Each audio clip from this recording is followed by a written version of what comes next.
My first love made me his mistress. I was once his first love, and now he wants me to be his mistress. I feel no love for Victor, only a deep, bone-deep hatred. In the hotel bathroom, warm water sprays from the showerhead onto my naked body, tracing from my slender neck down to my rising chest. As the streams of water glide over my flat stomach, I recall those days once again. It's as if that intense pain has returned to my body. The baby boy formed in the restaurant's restroom urinal has become an eternal wound in my heart.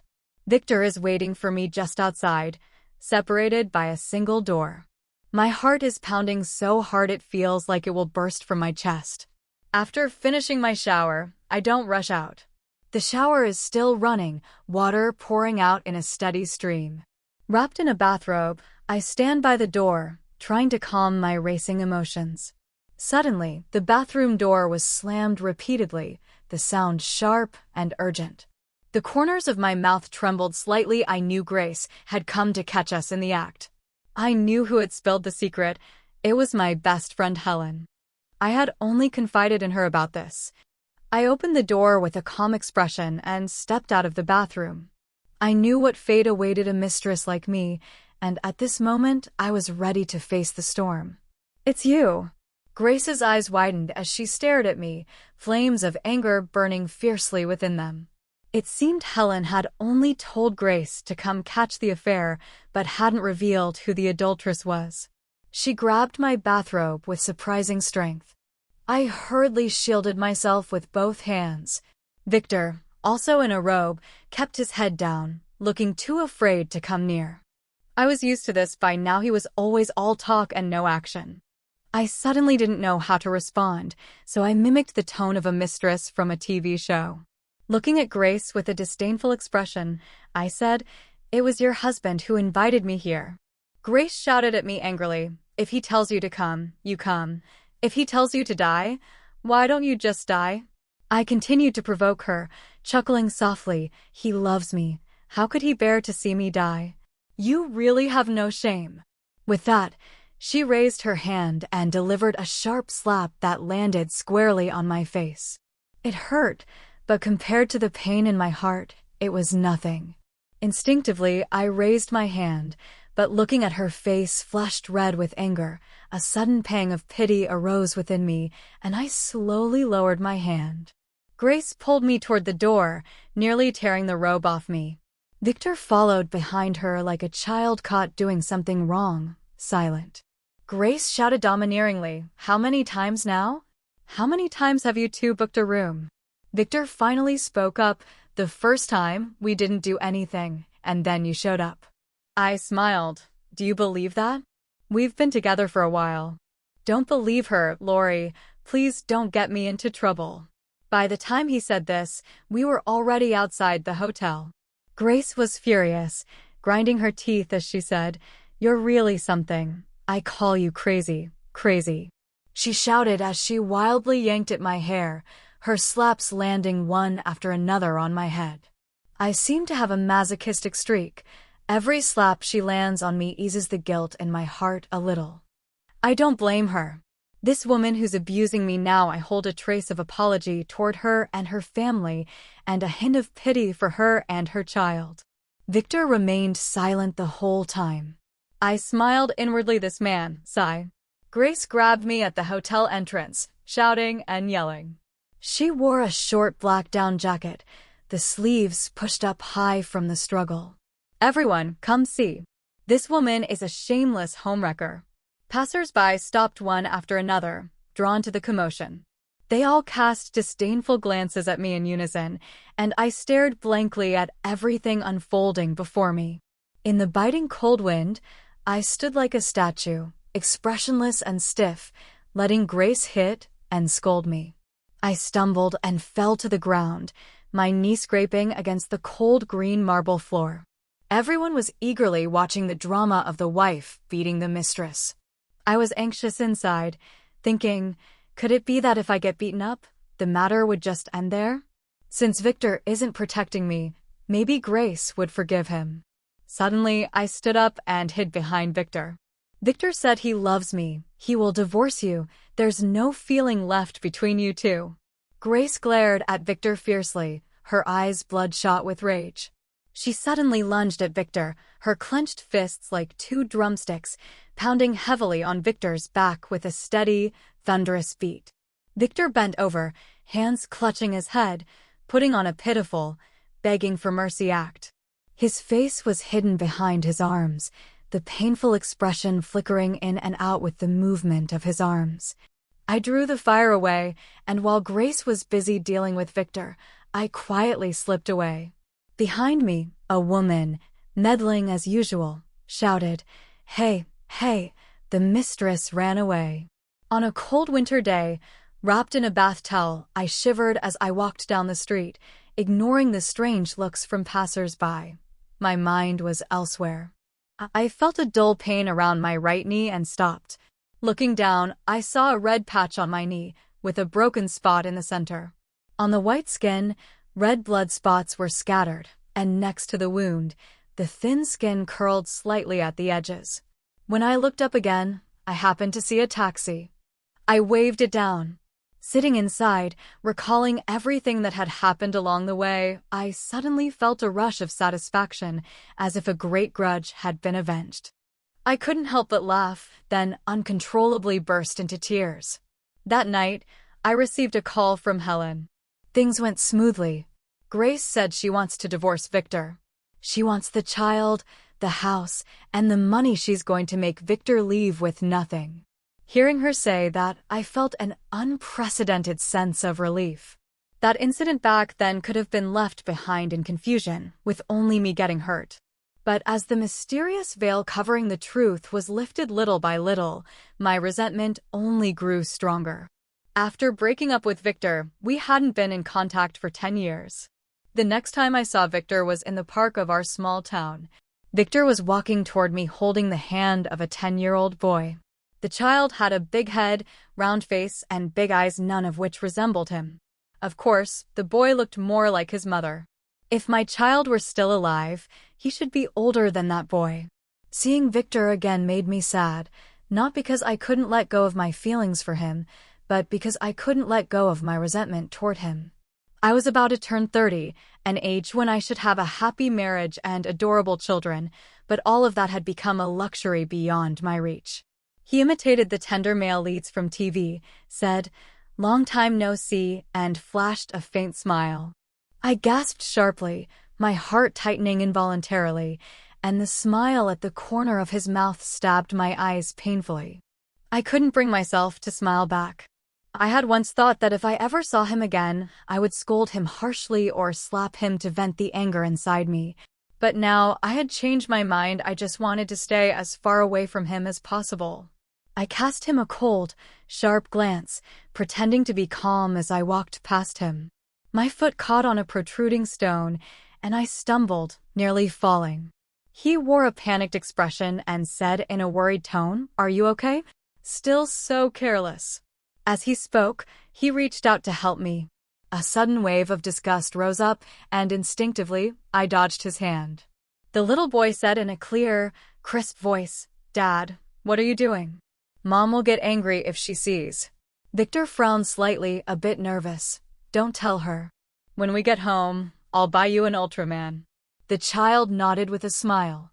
Victor looked at the little boy and said, "Go play over there for a while." The chubby child nodded, hugged his skateboard, and ran to the empty space nearby. At that moment, Victor fixed his gaze on my face. "You've become prettier." He smiled and continued, "Actually, you're even more beautiful now." He was still as slick-tongued as ever. I used to like his sweet talk, even believing those words came straight from his heart. I glanced at him from the corner of my eye. The corners of his mouth tilted slightly, and from his half-closed eyes, a beam of light shot out, landing on me, making me very uncomfortable, feeling like a piece of rotten meat being targeted by flies. Suddenly, he reached out and grabbed my arm. "Let's go sit over there." I jerked my arm free with force, shot him a disdainful glance, and said in a cold, decisive tone, "Don't touch me." His expression darkened slightly, and he said seriously, "What happened back then was my fault. I want to make it up to you." No matter how tender and sincere he sounded, I could see through his act. "Huh, do you think you can make it up?" I sneered coldly. I didn't want to curse him, it felt like a waste of breath. Nor did I want to hit him, I was afraid of dirtying my hands. I despised the person in front of me, both physically and mentally. He looked at me. "Tell me, what do you want?" "I want you to die," I replied without hesitation. He smiled. "If I die, there will be no one else in the world who loves you as much as I do." I bent over, turned my face to the side, and suddenly started to vomit. I swear it wasn't intentional, it was purely a physical reaction. At that moment, the sound of a little boy crying came from nearby. I looked toward the sound and saw the boy lying on the ground.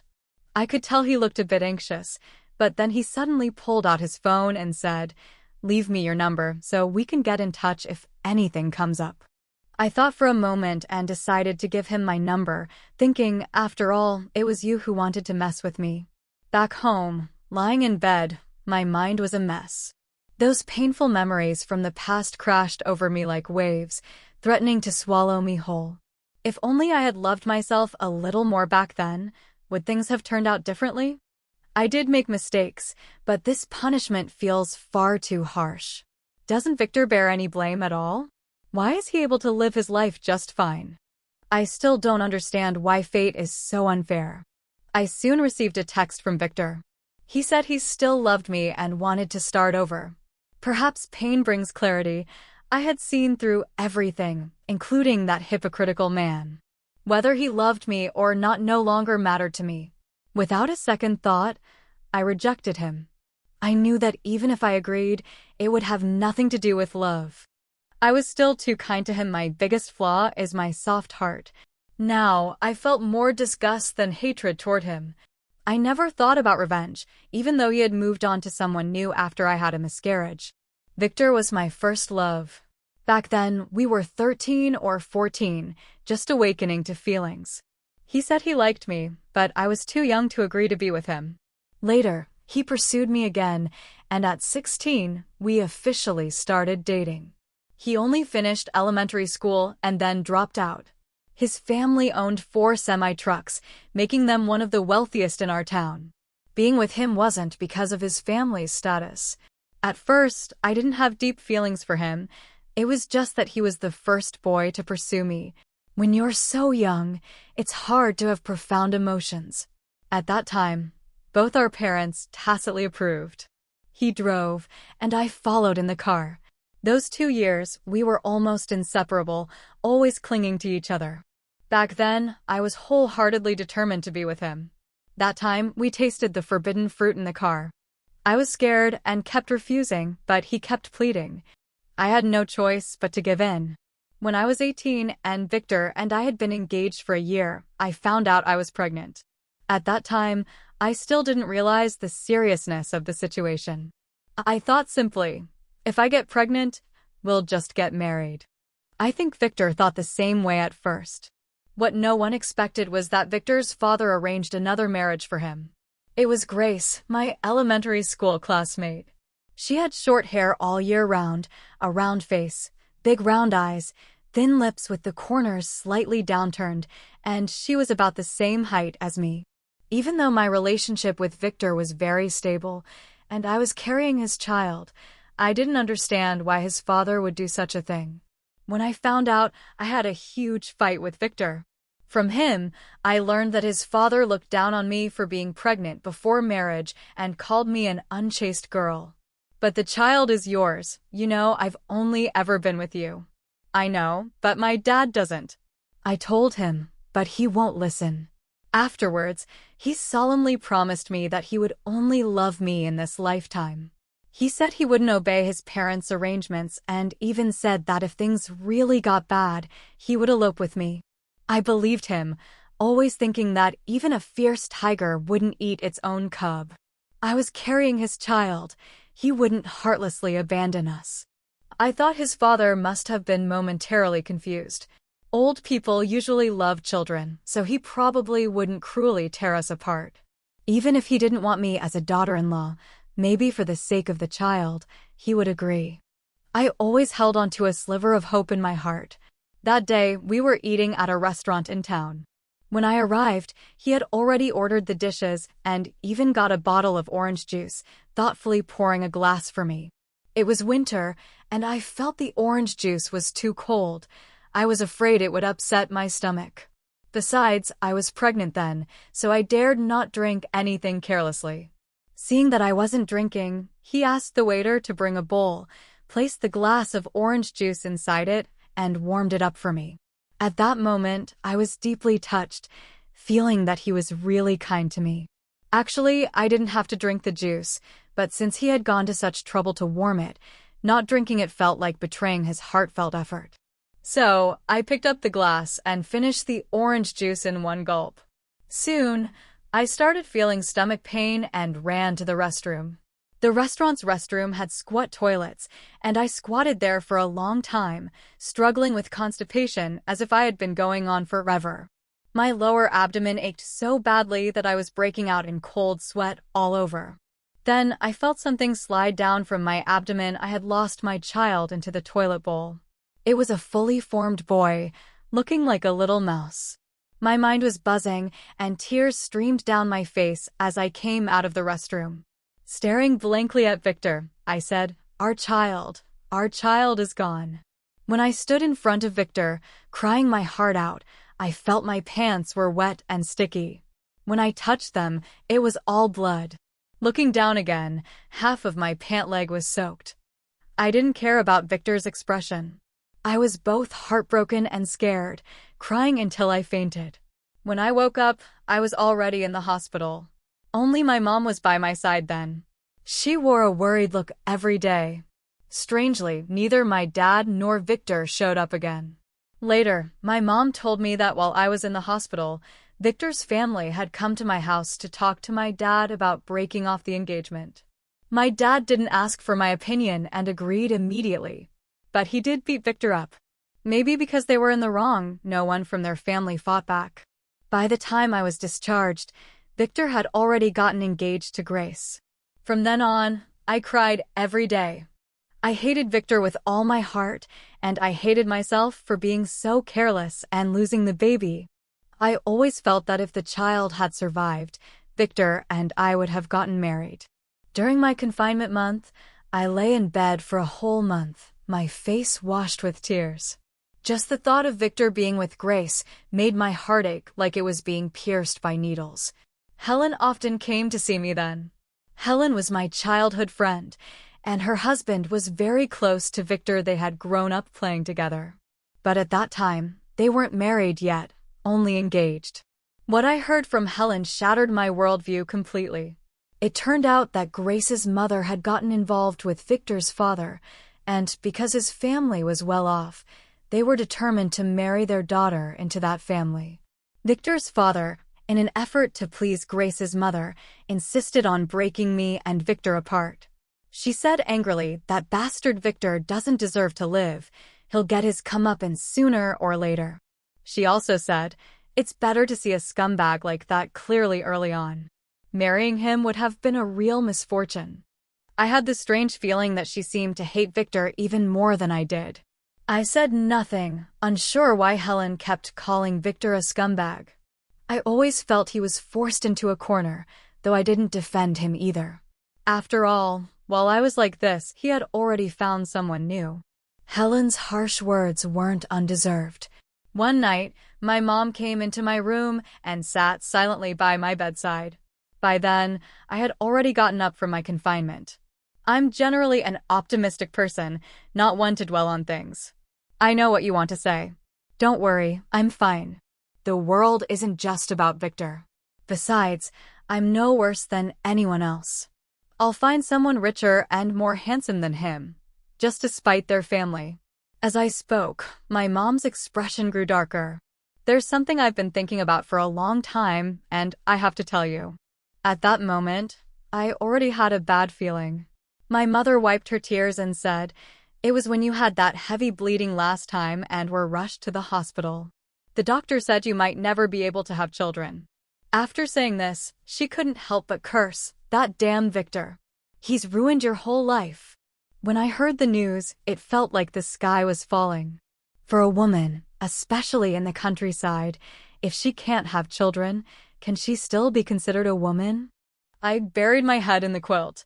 I had tried to come to terms with things before, but this news seemed to block every path ahead of me. At that moment, I had only one thought: God must be trying to drive me to death. During that time, I really thought about ending it all. Walking on the bridge, I would think, maybe I should just jump.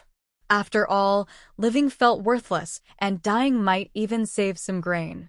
Sometimes, when I see the dichlorvos left in the bathroom, I think maybe I shouldn't drink it after all. But the smell is so strong. Maybe if I mix it with some drink, it would be easier to swallow.